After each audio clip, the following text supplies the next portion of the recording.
100 बात की एक बात यह है कि पाकिस्तान में पानी की लड़ाइयां शुरू हो गई हैं और उधर अफगानिस्तान ने भी पाकिस्तान जाने वाली नदियों पर बांध बनाने की तैयारी कर ली है। अब चूंकि मुसलमानों के 60 मुल्क हैं, यूनाइटेड नेशन के 193 मेंबर्स हैं, उसमें से 60 मुल्क मुसलमानों के हैं, तो ये अफगानिस्तान का झुकाव क्यों भारत की तरफ हुआ है? और भी इतनी मुस्लिम दुनिया है और वहां पर इतना इंटेलिजेंशिया और प्रोफेशनल्स मौजूद हैं, तो वो क्यों ऐसा कर रहे हैं? ये अभी डिटेल्स देखी जाए।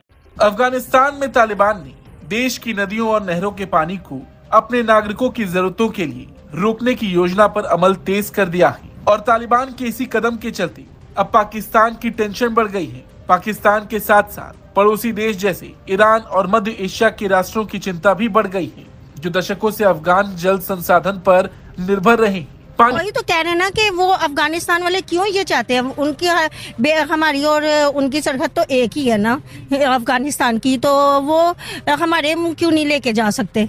पाकिस्तान के लूप होल हैं जिनकी वजह से ये हो रहा है। क्या लूप होल्स हैं? स्टार्टअप से हमारी हुकूमत ही गवर्नमेंट ही नहीं ठीक रही, तो पाकिस्तान को कोई भी प्रेफरेंस नहीं देगा जब तक गवर्नमेंट ना ठीक रहेगी। अफगानिस्तान के साथ पानी बांटने का कोई सिस्टम ही नहीं बनाया है पाकिस्तान ने, क्योंकि कभी कोई जरूरत ही नहीं पड़ी। अब इधर भारत से पानी बंद हो सकता है, उधर अफगानिस्तान ने भी बांध बनाने की तैयारी कर ली। जो रियलाइज करने की ज़रूरत है, आप बहुत सारे जो है ना वो आपके इलाके हैं जहाँ पे ये जो है ना वो बताया जा रहा है कि जहाँ पे पानी की इस हद तक कमी हो जाएगी कि आप ज़मीन से भी जो है ना वो वाटर जो है ना वो नहीं ले सकेंगे। तो 2021 में सत्ता में लौटने के बाद तालिबान ने देश में बांध और नहर परियोजनाओं को प्राथमिकता दी। इसका सबसे बड़ा उदाहरण उत्तरी अफगानिस्तान की कोश तेपा नहर परियोजना है, जो लगभग 5.6 लाख हेक्टेयर कृषि भूमि की सिंचाई के लिए बनाई जा रही है।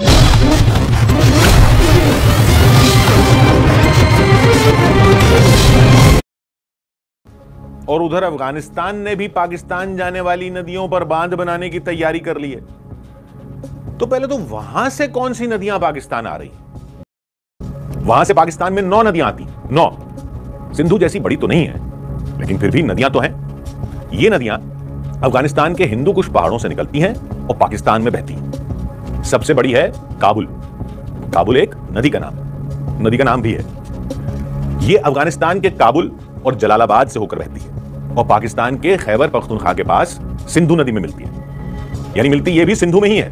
तो सिंधु में भारत से अगर पानी नहीं आएगा आने वाले सालों में और काबुल नदी से भी नहीं आएगा, तो सोचिए सिंधु का क्या हाल होगा। दूसरी नदी है कुनार नदी। ये काबुल नदी की एक बड़ी सहायक नदी है। यह भी हिंदू कुश से शुरू होकर अफगानिस्तान के नंगरहार प्रांत से बहती है और पाकिस्तान में काबुल नदी में मिलती है। पाकिस्तान में इसे चित्राल नदी भी कहते हैं। यानी कुनार भी जाती है काबुल में और काबुल जाती है सिंधु में।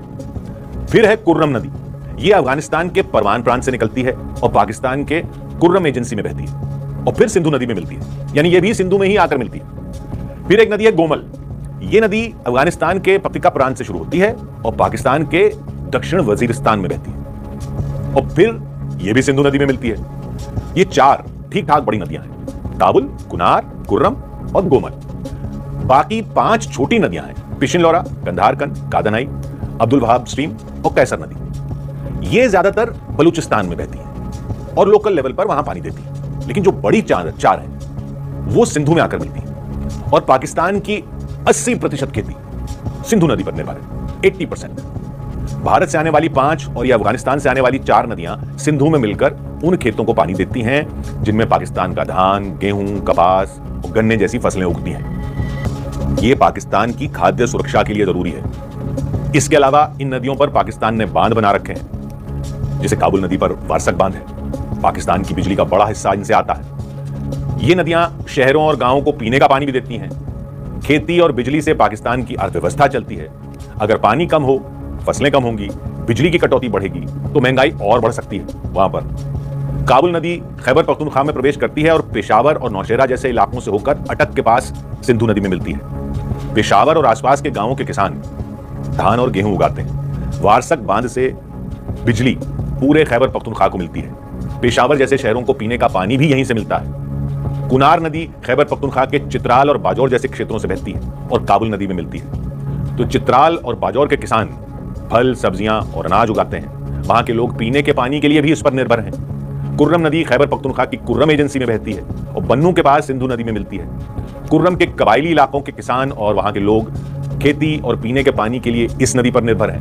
और गोमल नदी खैबर पख्तूनख्वा के दक्षिण वजीरिस्तान और डेरा इस्माइल खान में बहती है, फिर सिंधु नदी में मिलती है।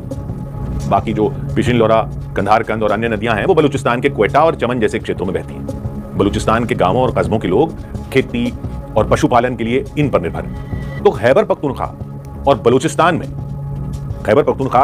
में पहले से पाकिस्तान के खिलाफ बगावत चल रही है।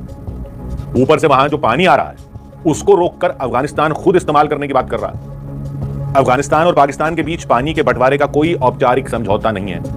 इसका मतलब है कि अफगानिस्तान अपनी मर्जी से इन नदियों का पानी रोक सकता है या इस्तेमाल कर सकता है। देश की नदियों और नहरों के पानी को अपने नागरिकों की जरूरतों के लिए रोकने की योजना पर अमल तेज कर दिया है और तालिबान के इसी कदम के चलते अब पाकिस्तान की टेंशन बढ़ गई है। पाकिस्तान के साथ साथ पड़ोसी देश जैसे ईरान और मध्य एशिया के राष्ट्रों की चिंता भी बढ़ गई है, जो दशकों से अफगान जल संसाधन पर निर्भर रहे।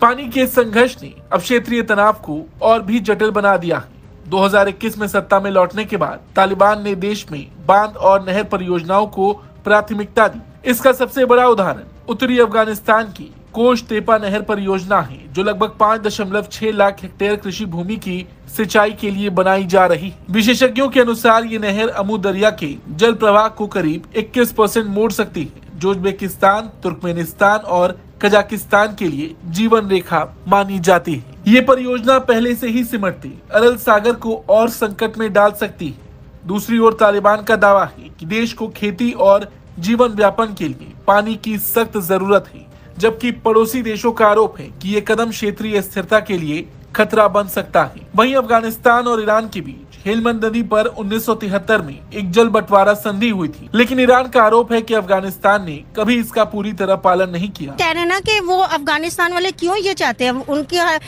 हमारी और उनकी सरहद तो एक ही है ना अफगानिस्तान की, तो वो हमारे क्यों नहीं लेके जा सकते।